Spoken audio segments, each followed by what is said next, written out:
Hello and greetings to you. Thank you for coming. I'm so glad you're here. This video is very timely because it is the beginning of the spring season, and as we all know, springtime is a time for cleaning, spring cleaning. So today I'm going to discuss what I do to begin an internal cleanse. The internal cleanse that I do has to do mostly with the colon, but it definitely cleanses the entire body because the colon, as we know, is sort of the landfill for the rest of the body. So what I'm going to be talking about is cleaning the colon and then going into sort of a ketogenic lifestyle for a little while just to reset my metabolism. So the first thing I do whenever I want to start anything that's going to be like difficult, like a fast or a cleanse of any kind, is I do an enema. We've all seen this equipment. If you don't have it yourself, then I'm sure that you've seen it. You know, this you put water in here, and then this tube goes up your bum, and you let the water run in, and that's a whole video to itself because there are many different recipes that you can use for your enema. I just use a plain water enema. I don't use 4 quarts of water or 3 cups or anything. I just use about a cup of distilled water to insert into the enema, to insert into the rectum, just to get everything started. Before I do this, well, yesterday, sometimes before I do it, I'll take one of these things to help out the process a bit. You can use a colon cleansing herbal remedy, or you can use charcoal. Each of these is going to help dislodge and pull out any debris that might be stubborn and that might want to hang on in there. So the whole point of doing this enema is to hydrate the colon, to soothe the colon. The water kind of serves as a bit of a massage to the colon to kind of open it up where it might be constricting, and also to cleanse it and clean it and get rid of debris. So these are nice things to do before you do an enema, but in the absence of anything like this, the enema is perfectly acceptable. You don't even need these. But they're nice, and they do help to be more successful with the enema. So basically, I use about a cup of water. If you warm your water, you will have a very relaxing experience because the warm water goes in and it's just so nice and warm, and it makes you feel kind of cozy. You want to be laying on your back, or you can also lay on your right side because you want the water to go through the entire colon area. So it starts here at the ascending colon, and then the water goes across the transverse, and then it goes down into the ascending colon. Oh, this is the descending. Did I say it right? Okay, so when I'm doing my enema, I visualize the water going in. So I'm seeing the water going in through the descending colon and across the transverse, and I just meditate on that water, and I have soothing water sounds, and I imagine my colon yielding to the water, and any tight or constricted place is just relaxing, and any debris dislodging and going into the river. So you want to be laying on your back, and then you want to try to hold the water in for as long as you can. The standard time to hold it in is 20 minutes, although I rarely make it to 20 minutes just because I've done this a lot. But there were times when I would force myself to hold it in for 20 minutes. And when you hold it in for 20 minutes, the water goes all the way over to the liver and the gallbladder over here. So you're really accessing the entire length of the colon. And as you're laying on your back and you're holding in, because you have the urge to release the water, but if you hold it in, then you're doing sort of a Kegel type exercise, which is good for your perineum and good for your colon as well, because it sort of weakens the colon. It weakens that urge a bit, but it strengthens. I forgot how it goes. I shouldn't even be trying to say it because I can't remember what it was. But yeah, you're strengthening your perineum, and you'll get a much more thorough cleansing that way if you allow yourself to hold it in for as long as possible. If you want to try a retention enema, you can also insert about a cup of water, and as soon as you have an urge, go release that water, and then come back and insert another cup of water and hold that in for 20 minutes. And if you feel like you need to release again right away, go ahead and release again right away. You can do this infinite amounts of times. For anyone who's ever had a colonic hydrotherapy session, you know that that's exactly what they do. They insert water, right? And then they vacuum hose it out. And then they insert water, it goes a little bit further. And then they vacuum hose it out. Then they insert more water, it goes a bit further. And then they vacuum hose that out. So it's perfectly acceptable to do that at home as well with the equipment that I have here, which costs about $10. No problem. It's a worthy investment. So that's the first thing I do. I want to clear the colon, clear it out. Okay? And you can do up to 4 of these a day. I do 1 a day. And coffee is a wonderful ingredient to use for this as well, which stimulates the liver and stimulates bile production and also kills parasites. I'll do a whole separate, that's a whole separate issue, but regular coffee is also wonderful, and you will be amazed at the glutathione that you release into your body and how you feel when you use coffee. Now with coffee, you do want to try to hold it in as long as possible because it stimulates the liver, and coffee is good for you rectally, better than it is for you orally. Okay, so that's the first thing, is to clear the way. The second thing is to destroy pathogens, because what happens in your colon, and the reason that the colon is so important, for one thing, it's one of the largest organs in the body, if not the largest or internal organ in the body. But secondly, it is connected to every nerve in your body. Every system in your body has its ending in your colon, just like it would at the end of your hands and your feet. Your colon also has all the acupressure and acupuncture points that are present in your body, which is 365 of them.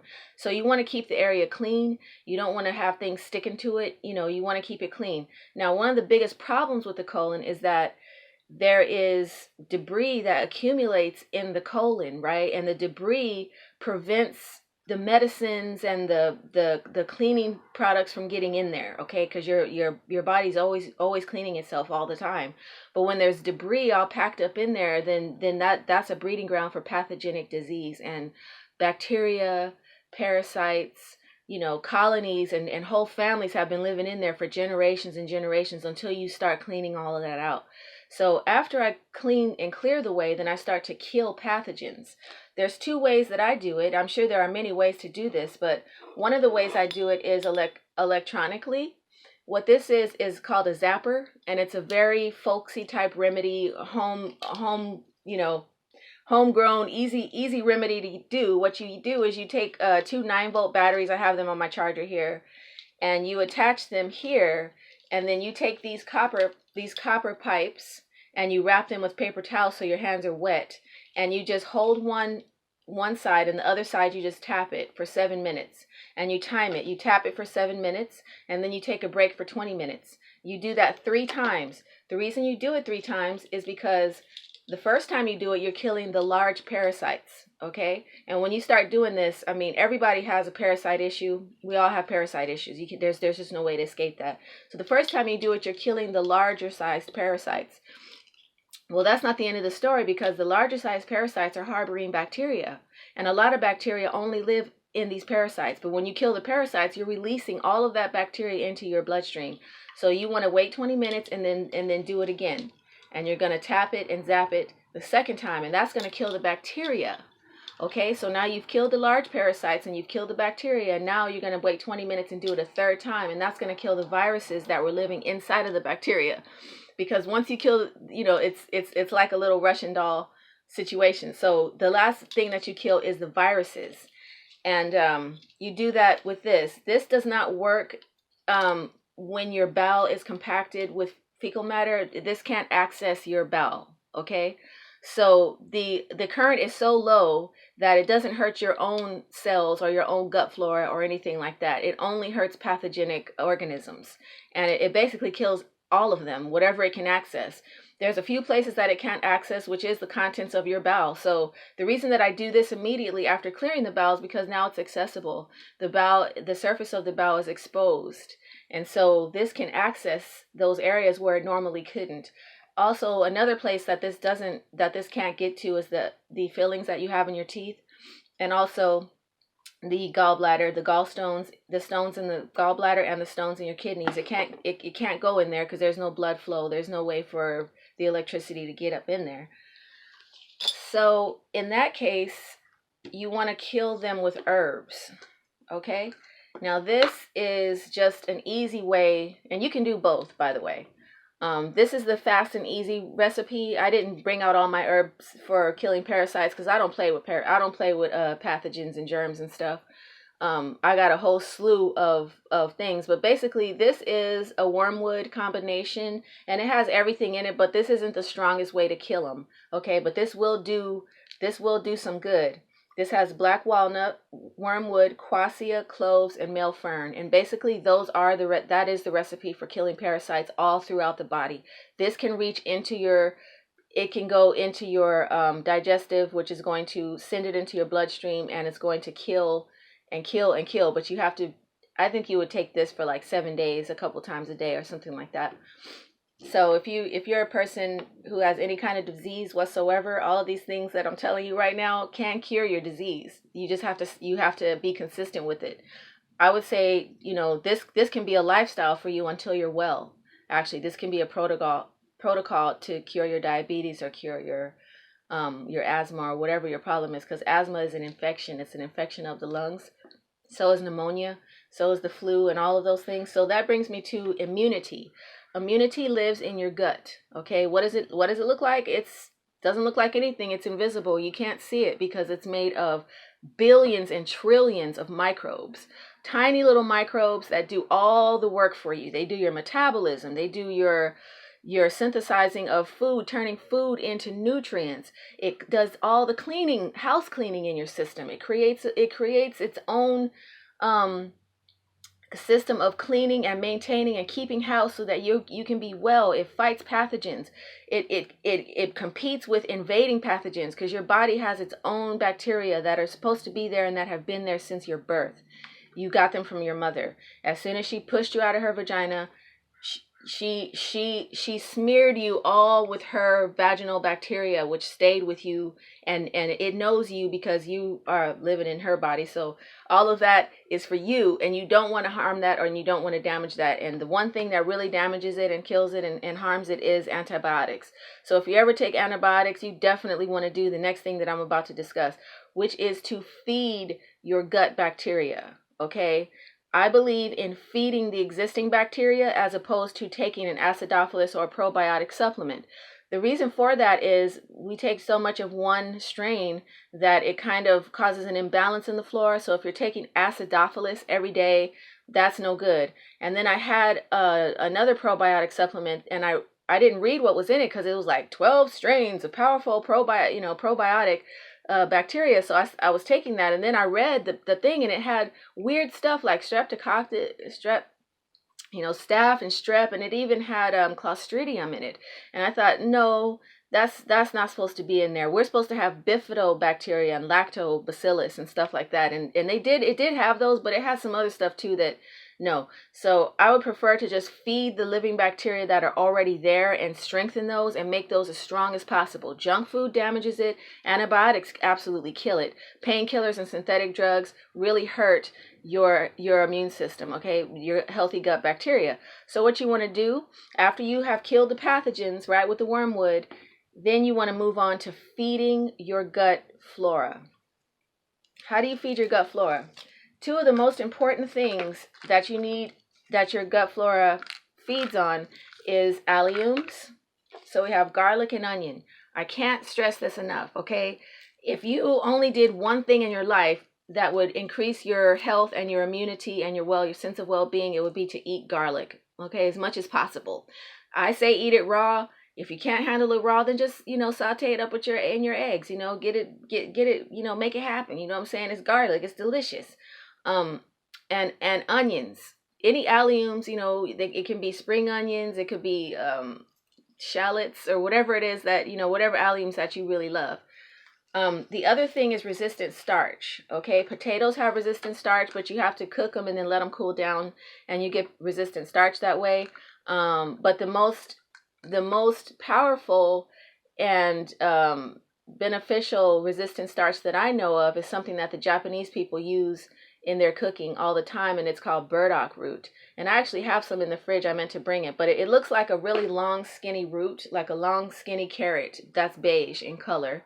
It's not that fun to eat, so I just get these and feed these to my gut. And as soon as I take these, I kid you not, my gut just smooths out. Like if I have any gas or any bloating or any discomfort in my gut area, this will just kill that like immediately. So it's lovely. It's absolutely lovely. And if you don't like garlic, of course you can take garlic capsules. I have some of those too, and because you don't always feel like chopping garlic, so that's fine too. That works as well. So you've cleared the way, you've killed pathogens, you're feeding your gut flora, and these are things that you can do even if you just do one of these few things. You don't have to do them all in a row like this. This is just how I start my spring clean, because I'm going to be changing my diet for the springtime. In the winter, I've been eating a lot of heavy foods. I've been not drinking enough water and not getting enough exercise, sunshine, and so on and so forth. I want to lighten up and brighten up. So the next thing that you do to feed your immune system is vitamin C. And this is this and the garlic right here is the champion. Okay, this is the master healer, okay, of all. The vitamin C and the garlic. If you just have those, you will never have a cold, you will never have a sniffle, you'll never have an earache, you'll never have any kind of infection at all if you're taking these on a regular basis. Okay, so I just have to mention vitamin C because you can't overdose on it. If your kid has a little sniff or a little allergy or something, just give them some vitamin C immediately. Okay, so now I just want to discuss diet, and what I plan on doing for the next probably 30 days or so is I'm going to be going into ketosis. And I brought some things to share about ketosis. I just want to speak very quickly about what ketosis is. Ketosis is basically a situation where you're sending the message to your liver that it can start dissolving fat, and it can start using fat as a fuel source. The way that you do that is by depriving your body of carbohydrates. As long as you eat carbohydrates, your body's going to burn carbohydrates, okay? Your body loves that quick sugar. Boom. That's going to give you quick energy, and then you're going to need some more in about an hour. So if you're eating carbohydrates, you're going to be eating a lot more. This winter, I've been eating carbohydrates, right? Carbohydrates are comforting. They're fast, breads, cookies, whatever, pasta. It's like fast food. It's comforting to you. So that's fine when you're in that mode, and when you just need that kind of convenience, that's fine. Nothing wrong with that. But just remember, whenever you eat any sugar or any carbohydrate, your body's going to burn that, and it's not going to even touch the fat. And actually, it's a metabolic disorder that can develop from that. And it's a really long story. I'm not going to go into all the details here, but just suffice it to say that ketosis is where your liver is dissolving fat and using the fat that you've stored on your body as a fuel source, because that's all it has. So basically, you're depriving yourself of carbohydrates. You're depriving your liver of carbohydrates. You're going to starve your liver of carbohydrates until it is completely empty of carbohydrates. And it's kind of a tough system in the first couple of days. It's kind of like, wow, this is like, it's kind of intense. But the good news is that you can eat pretty much anything you want except the carbohydrates. And my favorite foods to start with, just to make me feel happier about doing it, but I've done this a lot, so but this is how I was in the beginning. I would go to 7-Eleven immediately and get a big bite, one of those big bite hot dogs, and I would put cheese sauce and chili all over it, and then I would put like salsa and just load up the big bite, and then I would get the chicken wings, and I would get like 10 chicken wings and a big bite. And that's how I did keto in the beginning. I didn't eat a lot of vegetables, which was my downfall, so I did a lot of times feel kind of lousy, because you have to eat vegetables with this. If you're going into a ketogenic lifestyle, you can't eat fruit, you can't eat, carbohydrates, but you can eat vegetables like crazy. So what I'll be eating for this is basically a lot of salads with chicken or beef, as well as a lot of pho, which is soup, bone broth, which heals the gut and is wonderful for your immune system. I make bone broth. I'll do a video about that. Bone broth with meat and vegetables and bean sprouts. I don't put pasta in my pho. I actually don't really eat carbs a lot in anyway, but I do use long strips of cabbage, and that's like pasta. There's also some kinds of seaweed that you can get from the Chinese store that's like a replacement for pasta. So I'll be doing that, and I'll be, well, yeah.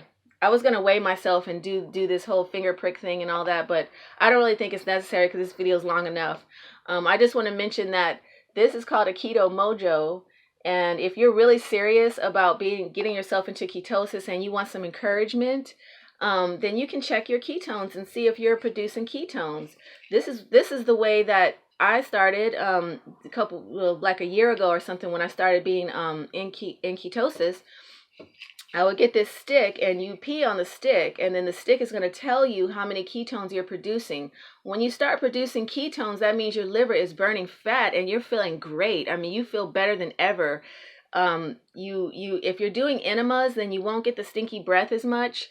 But you do kind of get stinky breath like if you don't do enemas. So I highly recommend doing enemas if you're going to do keto, so that you don't have the offensive odor coming from your mouth. But this is very encouraging and motivational, okay? Because when you stop eating carbs, you're just like, oh God, I gotta chop vegetables and I gotta cook meat, and you're basically on a paleo diet without the fruit, and so it's just like, oh, it's effort, and so you might need encouragement. So I will recommend some of these keto strips. You can get these for like $5 or something at Rite Aid or whatever, and you pee on it, and it's gonna, you're gonna be like, oh, I'm doing it. If it gets really dark like this. I've had it to where it was almost black, and these are not accurate. You're not really producing that many ketones as they say you are, because once I got this keto mojo, I realized that this is more accurate. This is where you prick your finger and you put a piece of blood on a little slide, and it tells you 3 different things. It tells you your hematocrit, your glucose, and your ketones. So this actually does tell you how many ketones you have, and it's not nearly all that this says it is, but this is encouraging and it makes you feel good about what you're doing. This keto mojo is about $60, so it's a little bit pricey, not necessary. You don't need it. You don't even need these. I'm just suggesting this just to keep you motivated.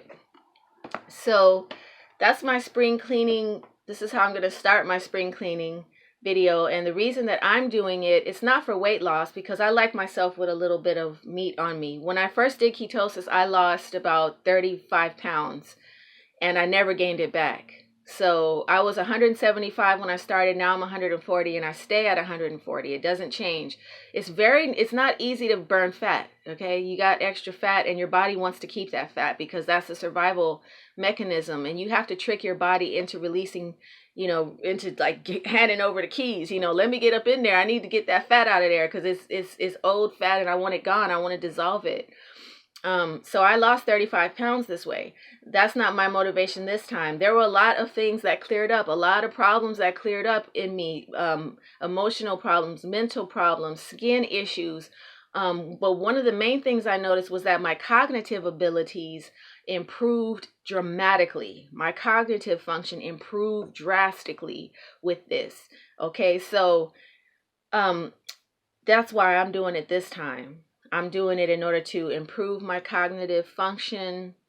I've been through a lot, just like we all have, a lot of stress every day. Every day it's a struggle every day, and it can harm your cognitive abilities because you're getting traumatized. I get traumatized on a regular basis, and I've been through a lot of trauma. So I need something to help to mend what's broken in me, and the only thing that can do that is the body itself. So this is kind of like a fast in a way, but this isn't quite a fast. I'll be talking about fasting later as well. But this will be part 1. I'll do a part 2 in this series.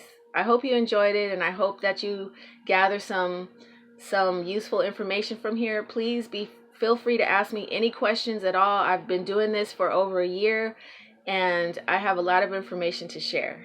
So thank you.